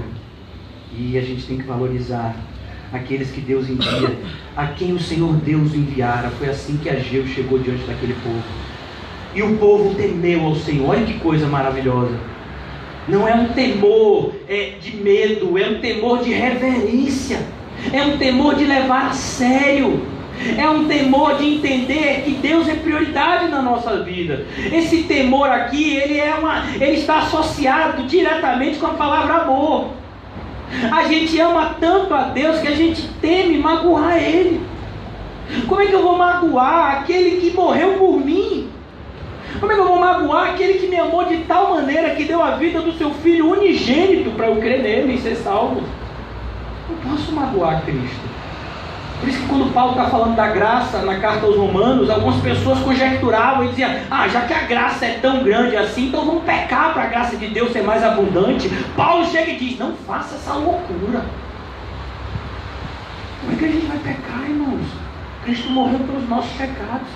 Se depois de receber essa revelação nós insistimos em pecar, já não há mais sacrifício que possa ser feito por nós. Então, essa é a verdade. O povo temeu ao Senhor. O povo não ficou com medo de Deus como se Deus fosse um filme de terror. Mas o povo percebeu o amor de Deus para com eles. E então se volta a Deus em um amor reverente, entendendo que, sabe, qual é a prioridade? Você de repente tem um filho pequeno e de manhã você está arrumando para ir para o trabalho e o seu filho toma uma queda, cai em cima de um copo de vidro e se corta todo. Você vai para o trabalho, deixa o seu filho ensanguentado, o que é que você faz? Você leva o seu filho no pronto-socorro, você liga para o trabalho e diz: vou chegar atrasado, meu filho se cortou, talvez não dê nem para eu ir hoje, vai depender aqui da alta que o médico dê. Por quê? Porque o filho é prioridade. A mesma coisa, irmãos, se você espera o momento certo para fazer a coisa certa, então Deus não é prioridade. Não, pastor, eu estou esperando a situação melhorar para eu ser fiel nos dízimos e ofertas. Então, meu irmão, me perdoe. Deus não é sua prioridade. Pastor, eu estou esperando o momento certo para poder eu pegar sério aqui na igreja. Por enquanto você vê, eu estou vindo e tem dia que eu não venho, mas vai ter um momento que eu vou pegar firme. Não vai não. Se você não for fiel no pouco, não espere algum dia ser fiel no muito. Então aqui é essa verdade. O povo, ele se volta ao Senhor com um temor reverente. Agora olha o que Ageu vai fazer. É maravilhoso, irmãos, ler a Bíblia. Então Ageu, o mensageiro do Senhor. Essa palavra mensageiro, ela também significa anjo. Por isso que quando José abre a boca, a gente presta atenção. É um anjo de Deus falando. Às vezes ele manda uns versículos para mim. Ele bota umas carinhas. Eu não boto muito esse negócio de emoji, não. Mas quem bota eu acho legal. Eu acho legal, dou risada, né? Porque eu não sei me familiarizar, nem sei esses emojis. Que daqui a pouco eu boto um que significa uma coisa que eu não sei. Olha, e a pessoa fica ofendida comigo. Mas eu acho tão legal. Ele faz umas carinhas, ele fala umas coisas, você está lá triste, ele manda uma mensagem para você. Tão legal. Sabe, valorize os anjos de Deus na sua vida. Quem são os anjos de Deus? Os mensageiros que Deus usa, irmão. Sabe, eu fui tão ensinado ontem. Pensa numa pessoa que ficou assim, feliz. Eu não vou dizer orgulhoso, porque orgulhoso é uma palavra pecaminosa. Eu fiquei feliz, a gente foi visitar a PP. E o irmão José fez algo que eu não tenho coragem. Sabe, eu tenho coragem de me botar para pregar no meio de um monte de gente que eu não conheço. Eu prego, tá lá. Deus me deu coragem para isso. Mas se você me botar para dar um panfleto numa porta de um hospital, eu fico todo melindrado. Irmão José chegou, pegou, estava cheio de panfleto, de repente tinha mais nenhum. Ai, meu irmão, Jesus, tome aqui a palavra de Deus para você. Eu fiquei, irmão. Ô filho, tá comigo. Me fica tão alegre, irmão, que a gente vai ver a obra de Deus sendo feita. Sabe, é maravilhoso. A gente chegou lá, viu o irmão Pepe, a pessoa que estava sofrendo, irmãos. A saúde dele é delicada e está passando por uma situação delicada, um dreno no pulmão, saindo água, sangue. A gente até falou de Jesus, porque saiu água e sangue. Ele teve, eu acho que foi alguma coisa, um AVC no pulmão, como é o nome? O nome técnico, não sei. Derrame pleural. E aí ele está lá, mas a gente riu. A gente ficou lá umas 2 horas assim, rindo, brincando, falando de Jesus, falando de Deus, conversando acerca das coisas de Deus, tirando dúvida em relação às coisas de Deus. Foi maravilhoso. A gente orou com ele. Foi maravilhoso. Eu fiquei tão feliz pela fé daquele menino. Pepe é um menino para mim, passando por uma situação tão difícil que eu não sei se eu teria condição de passar. E aí você fica feliz com isso, irmão. A obra de Deus é feita desse jeito. Desse jeito. Por isso que a gente tem que ter cuidado quando a gente for fazer qualquer visita. As pessoas que vão para o NASCE, essa é para vocês. Sabe, você não está lá indo levar uma blusa, um remédio. Você não está lá para alegrar aquelas pessoas. Você não é... Não tem os médicos que se vestem de palhaço. Como é o nome deles? Doutor de alegria, né? Você não é doutor alegria. Você é um mensageiro de cruz. Amém. Glória a Deus. Você vai ensinar isso para as crianças, você vai ensinar isso para as mães. Você é um mensageiro de Deus. É isso que você foi fazer lá. Ainda que a gente faça algumas coisas, como levar um alimento, levar uma roupa, fazer uma doação, não tem problema nenhum. Mas a gente não está lá para isso. Isso é consequência, pode acontecer ou não. Nosso papel lá é levar uma mensagem, porque aquelas pessoas podem até ser curadas do câncer, mas um dia elas vão se encontrar com Deus. E nós estamos lá para prepará-las para esse encontro. Esse é o nosso papel. É isso que tem que estar na nossa mente. Essa é a obra de Deus que a gente foi chamado a fazer. E não chegar lá e alegrar. Aí vai trazer felicidade. Não vai dar uma felicidade para ninguém, não. Feliz é a nação cujo Deus de Israel é o Senhor. Acabou. Deixa eu levar mensagem. Ah, não queremos isso. Então tudo bem, a gente procura outro lugar para ir. A gente vai orar para ver que Deus direcione a gente para outro lugar. A gente não é palhaço. A gente não é uma instituição filantrópica. Nós somos a igreja de Cristo e sabemos o que temos que fazer aqui na terra. Vá pelo mundo, pregue meu evangelho, faça discípulos em todas as nações. Essa é a nossa obrigação. Essa é a nossa obra. Ainda que fazendo essas coisas, outras coisas sejam feitas também. Mas pregar a palavra de Deus é a nossa prioridade. Somente através dela pessoas podem ser salvas. Essa é a nossa prioridade. Ageu, mensageiro do Senhor, trouxe esta mensagem do Senhor para o povo. Irmãos, para que é que Deus traz uma mensagem para o ímpio? Para o seu povo. A mensagem de Deus é para o seu povo. Toda a Bíblia, Gênesis, Apocalipse, não foi escrito um versículo para o ímpio. Se fala até do ímpio, mas para que o povo de Deus saiba o que vai acontecer com o ímpio. Deus não veio falar com o ímpio, Deus veio falar com o seu povo. Agora eu não sei quem é povo de Deus. Eu prego o evangelho a toda criatura, é diferente. Mas se uma pessoa já se revelou como porco ou como cão, não dê pérolas aos porcos e nem as coisas santas aos cães. É Deus que está mandando. Não corrija o escarnecedor, para que o seu escárnio não venha recair sobre você. Deus direciona na palavra. Então eu sei o que eu tenho que fazer, como eu tenho que fazer e para quem eu tenho que fazer. Então aqui ele vai mostrando isso. Eu estou com vocês. Ah, irmão, quando Deus fala isso, a gente ganha gás. Não é não? Você olha para o livro de Josué. Rapaz, Josué fez tanta coisa, irmão. Josué é outro que eu quero conhecer no céu, José e Caleb. Essa dupla, meu filho, jogou duro. Mas Josué, no início do ministério dele, estava morrendo de medo. que ele tinha que suceder o maior homem de Deus que o mundo já tinha conhecido até aquele momento. Quem era? Moisés. Olha. Moisés, quando Miriam e Arão começaram a dizer que queriam também ser como Moisés, Deus disse: fica o seu lugar, viu? Eu falo com vocês, falo com o profeta, mas com Moisés eu falo face a face. Eu escolhi Moisés, fique quieto. O próprio Deus colocou Moisés no patamar diferenciado dos demais. E Josué viu, Josué via toda vez, diz que Josué ficava no monte assim, quando Moisés subia, ele ficava lá de quarto esperando Moisés voltar, diz que ele era colado com Moisés. E eu ficava esperando. Tem um desenho bíblico que até mostra. Quando Moisés subia no monte, Josué ficava lá embaixo assim, do monte, esperando ele descer. Ele via o rosto de Moisés resplandecer. Imagina, se olhar para o pastor Ricardo, ele fica brilhando. Glória a Deus. Fica com medo. A irmã Nízia eu tinha ficado assustada. Ela foi pegar água de noite, o pastor Ricardo estava na sala, em oração, tudo brilhou na sala. Um negócio maravilhoso. Né? Então, Moisés, Deus fez coisas poderosíssimas por meio de Moisés. Agora Josué tinha que suceder Moisés. O bichinho estava tremendo. Duas vezes Deus vinha até ele: seja valente, varão, bora rapaz, seja corajoso, estou com você. Quando Deus olha para mim e para você e diz: eu sou com vocês, aí a gente ganha graças. Quem é você? Sou servo de Deus. Glória a Deus. Eu vou fazer o que? Vou falar da parte de Deus. E você está sozinho? Eu estou de Deus, estou com Deus. E você está com quem? Um homem com Deus é a maioria. Aleluia. Sabe? Tem um profeta na Bíblia, se eu não me engano, essa história aconteceu com Eliseu. Eu estou olhando para o relógio, Senhor, para o tempo.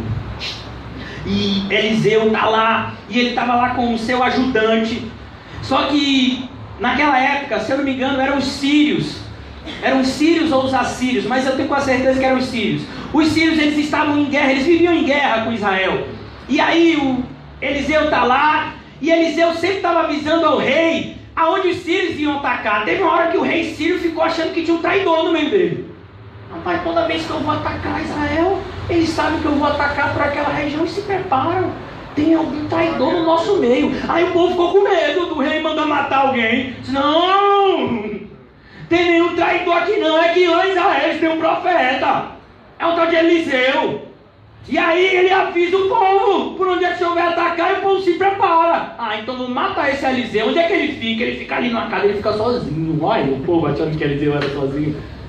Ele mora numa casinha ali no campo. A gente já viu onde é que ele mora. E eles foram, um grande exército, para pegar Eliseu sozinho. E estava lá, Eliseu e José, o ajudante. O pastor Ricardo e José, estavam os dois lá.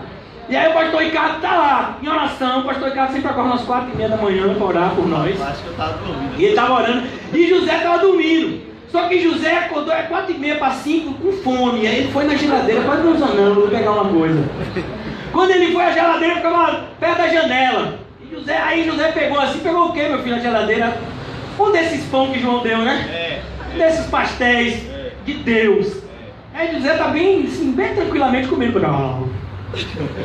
E aí ele olhou para a janela. Quando ele olhou para a janela, meu filho, que viu aquele exército, os bilhões. José é corajoso, mas estou dizendo, vou fingir de conta um José medroso. Esse não, esse é corajoso. Tá lá as perninhas tremendo. Acordou o pastor Ricardo. Pastor, acabou, a casa caiu. Os sírios descobriram.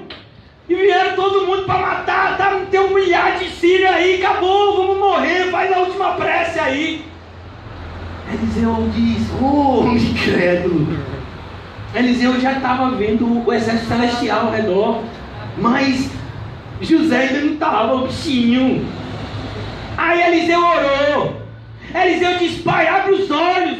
E ele abriu. Quando ele viu aqueles exércitos de fogo, ele abriu a boca e disse: os que estão conosco são muito mais numerosos do que os que estão contra nós. É assim que a gente faz a missão de Deus, irmão. É por isso que quando você vê: rapaz, eu acho que tem um demônio aqui que incendiou o nariz de João, vai se tremer. Você não tem um demônio, tem no mínimo 2 anjos, viu?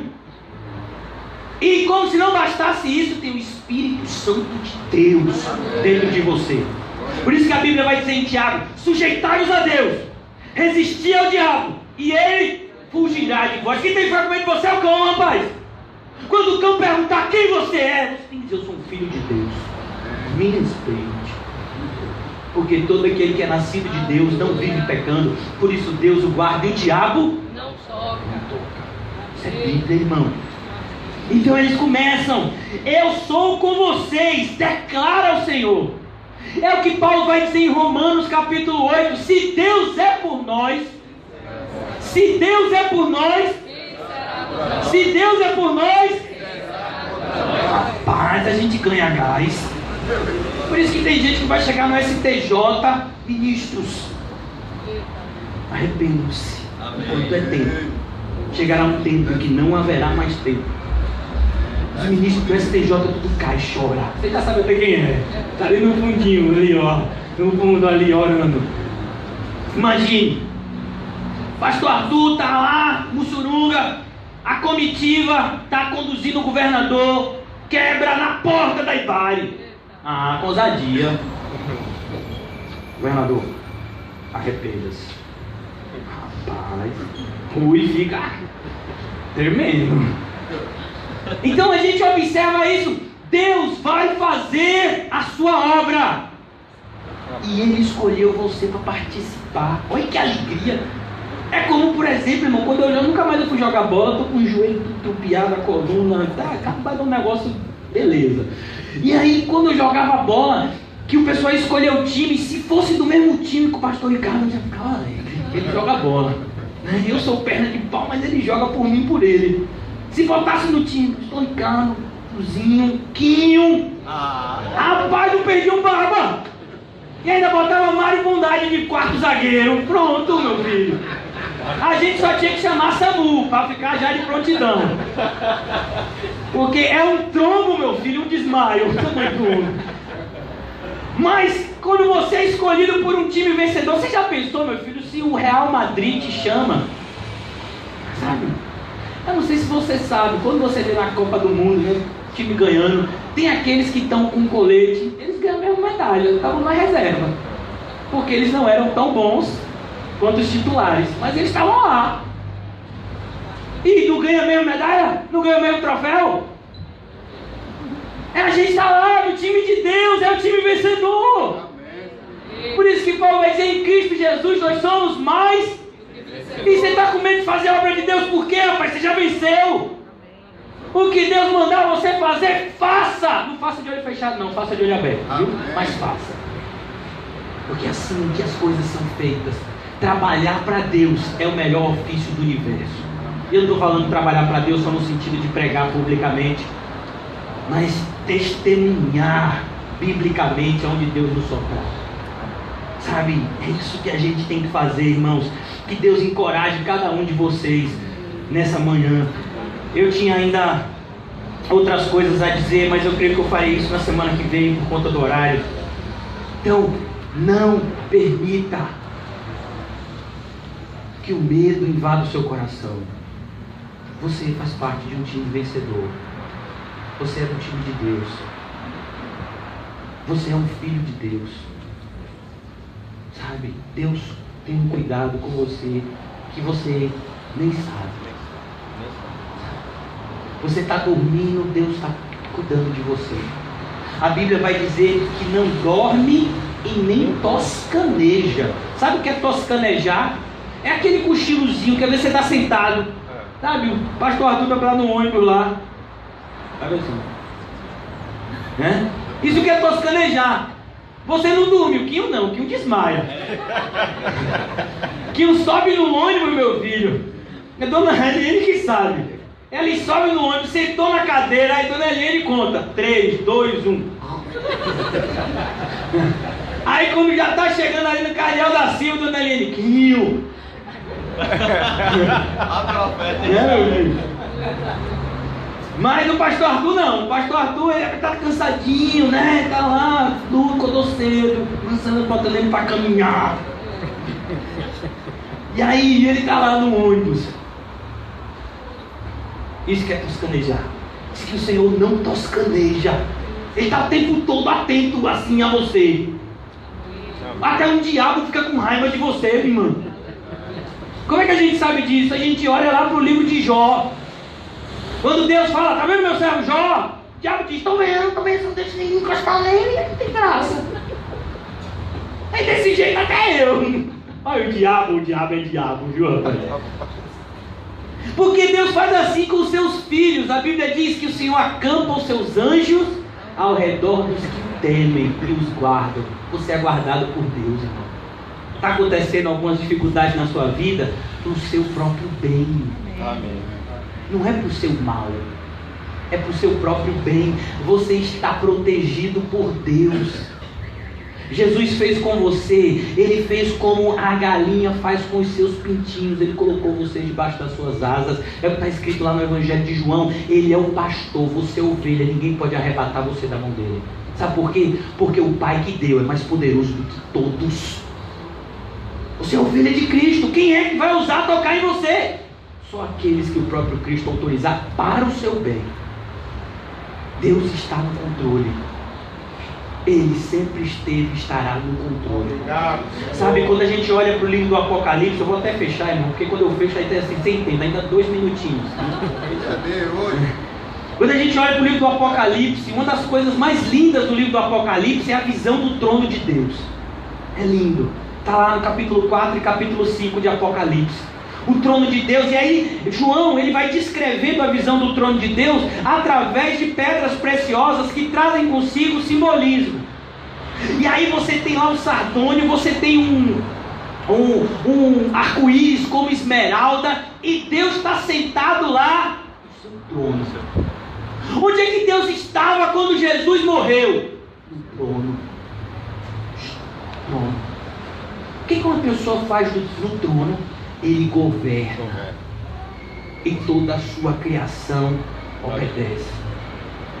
Um demônio, para chegar perto de você, precisa de autorização de Deus. Você já viu como é que as coisas funcionam do ponto de vista humano? Hoje em dia a gente tem a chamada Lei Maria da Penha. Se o juiz decretar que determinado homem não deve encostar na sua esposa, né, porque tem um histórico de violência, ele diz lá, não pode encostar 200 metros, 500 metros, 300 metros, diz lá. Se os homens fazem isso, imagine Deus em relação aos seus filhos. Demônio! 300 metros. Deixa José em paz. Pai, tribular o bichinho. Demônio, vem de novo na tribula. Foi por quê? Foi porque Deus mandou. Para o nosso próprio bem. Então a gente precisa entender, irmãos, que não existem coisas ruins. O que existem são coisas boas disfarçadas de coisas ruins. Deus é um Deus assim, sabe? Então, dieta é coisa boa. Você gosta de dieta? Meu filho, você gosta de dieta, então você é mentiroso. Dieta não é bom, ainda mais se for obrigada, né? Você chega no médico, o médico diz, olha, você não pode comer açúcar porque você é diabético. Mas a pessoa é a mesma coisa que dizer, agora eu vou pensar em açúcar. Você nem amava açúcar, mas agora porque o médico disse que é diabético, chocolate. Porque o homem se move dessa forma. Então dieta não é coisa boa, mas quando você chega na balança, é igual o João, chega na balança, meu filho, e bate lá. 68. Vem. Rapaz, aí você vai para como é IMC, como é o nome? IMC, né? É o índice de massa corporal correto. Tem um órgão que diz o que é o correto. Aí diz assim, a altura, o peso. Você tá legal, varão. Peso. Misericórdia. Você fica alegre. Vai ter o casamento. As mulheres já estão o quê? Ai, bichinha, estão torturadas. Será que eu vou entrar no vestido? O irmão José está pensando, será que aquele terno vai caber? Rapaz, não cabe não. Meu Deus! Ainda tem uns dias. Dona Ana Lúcia, vamos fechar a boca dele, né? Tem que me emprestar um. Será que vai caber aquele terno, meu filho? Vamos orar. Dieta não é bom, mas quando você pega de repente aquele terno e fecha, meu filho, você consegue respirar. Ah, rapaz, você fica feliz. Olha, valeu uma pena, passei 5 dias sem comer, só alface. Graças a Deus. Então é a mesma coisa, a gente vai ver que a correção de Deus no primeiro momento não parece boa, a Bíblia diz, mas o fruto dela é maravilhoso. É o que a gente vê aqui em Ageu.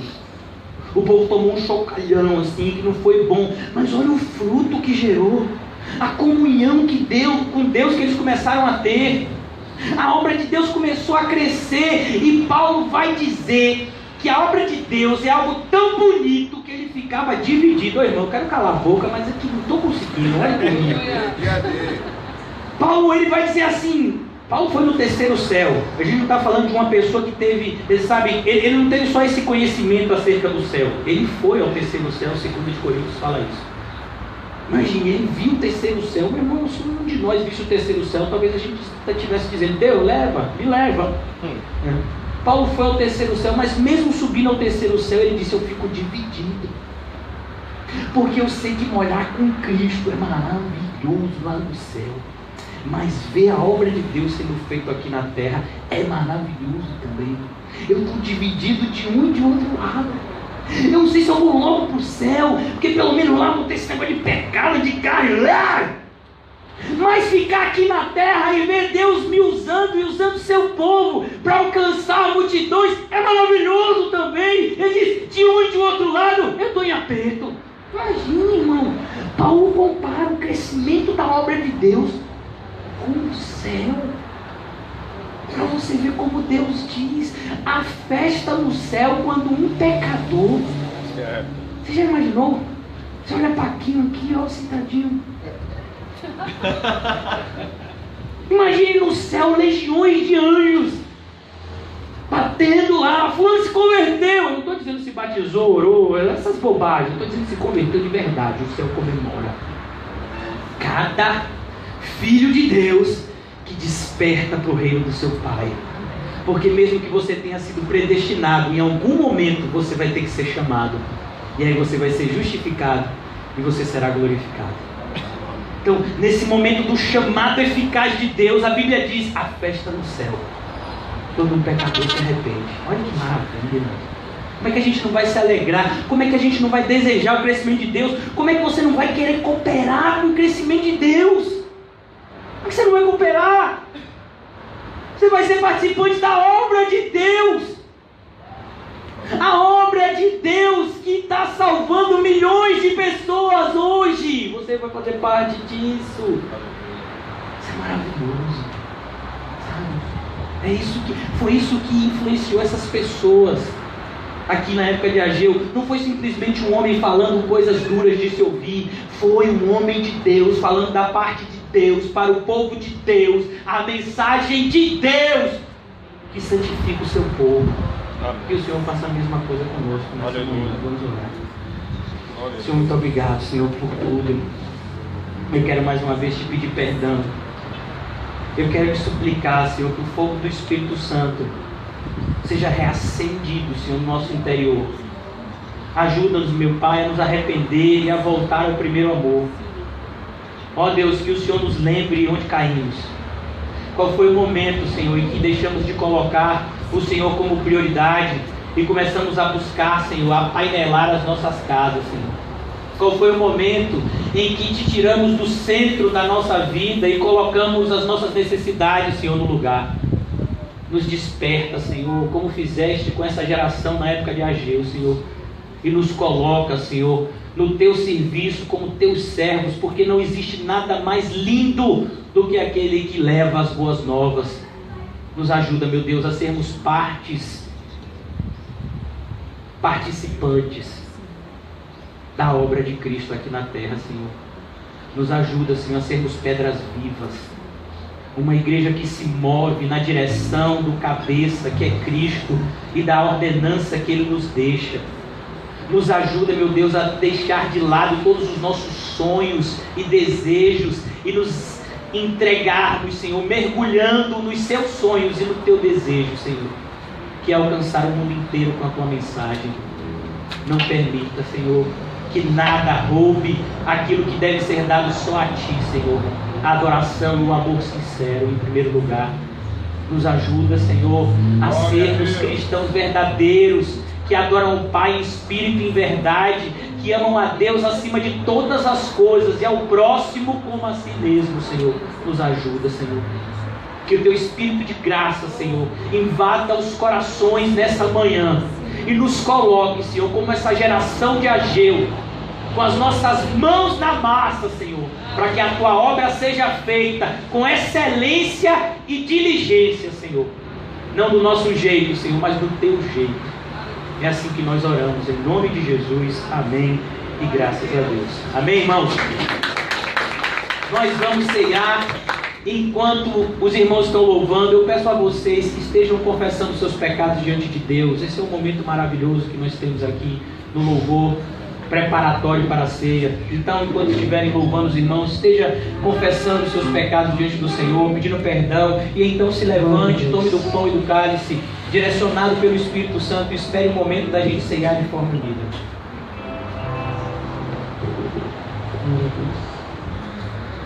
Glórias ao teu nome, Senhor.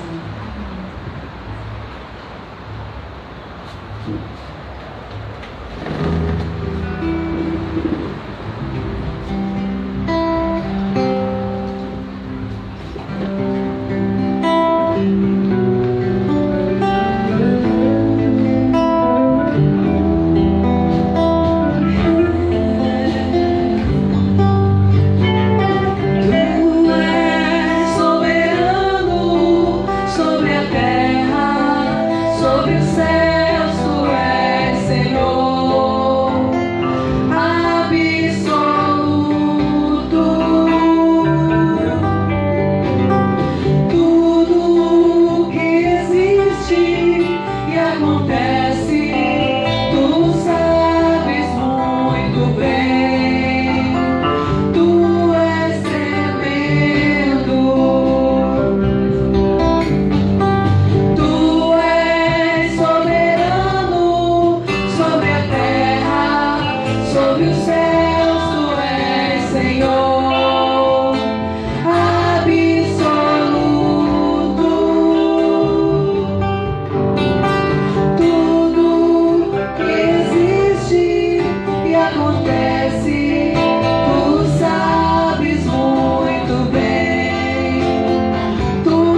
Senhor nos ajuda a vivermos esse momento de acordo com a sua palavra.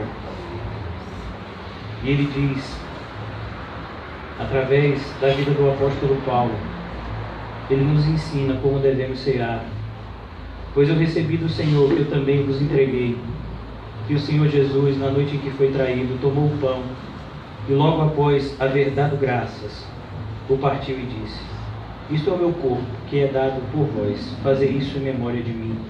Do mesmo modo, depois de comer, ele tomou o cálice e declarou: este cálice é a nova aliança no meu sangue. Fazei isso, façam isso. É o que o Senhor nos motiva a fazer. Façam isso, sei. Façam isso todas as vezes que o beberdes em memória de mim. Há um que está no centro, não somente da igreja, mas das nossas vidas e de todo o universo. É o Senhor Jesus. Portanto, todas as vezes que comerdes deste pão e beberdes deste cálice, proclamais a morte do Senhor até que Ele venha. O Senhor Jesus virá nos buscar, irmão. Eu não sei o tempo exato, ninguém sabe, mas nós temos certeza da sua volta e do nosso encontro com Ele, pois Ele jamais mentiu e jamais mentirá. Que o Senhor nos ajude. Vamos comer e beber para a glória de Deus.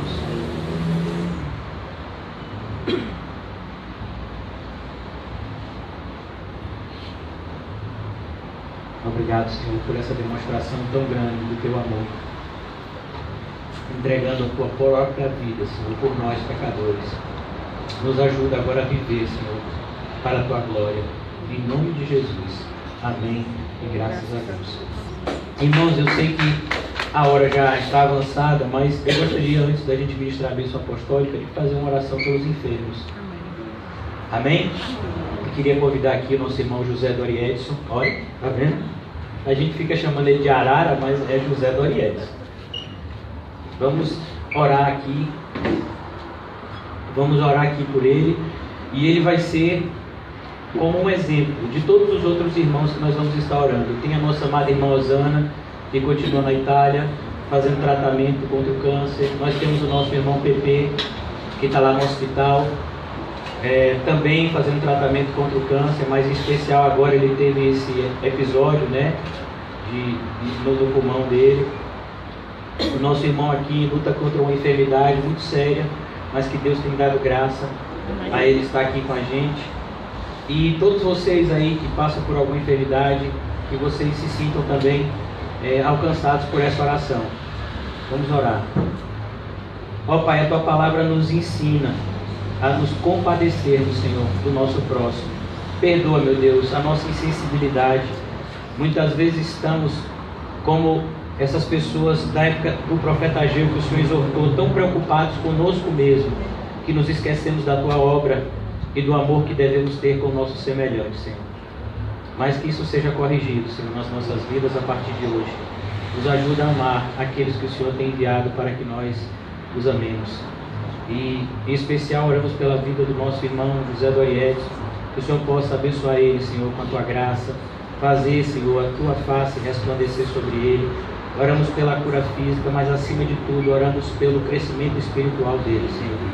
Que essa oração se estenda, Senhor, para o nosso irmão Zano, nosso irmão Pepe, para todos aqueles, Senhor, que de alguma forma estão lutando contra alguma enfermidade, que eles possam saber que o Senhor está no controle de tudo e que a Tua graça maravilhosa seja suficiente na vida deles, Senhor, tanto na cura quanto em relação a eles perseverarem até o fim, Senhor.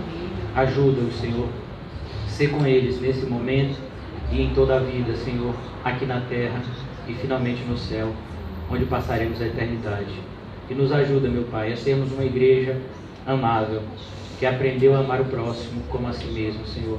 Não permita, Senhor, que nós venhamos a nos esquecer, Senhor, daqueles que sofrem no nosso meio, mas que estejamos sensíveis. Oramos também pela vida do pastor Arthur, Senhor, que tem lutado contra algumas enfermidades que têm aparecido. Temos visto a Tua graça, Senhor, protetora na vida dele, Senhor. Continua, Senhor.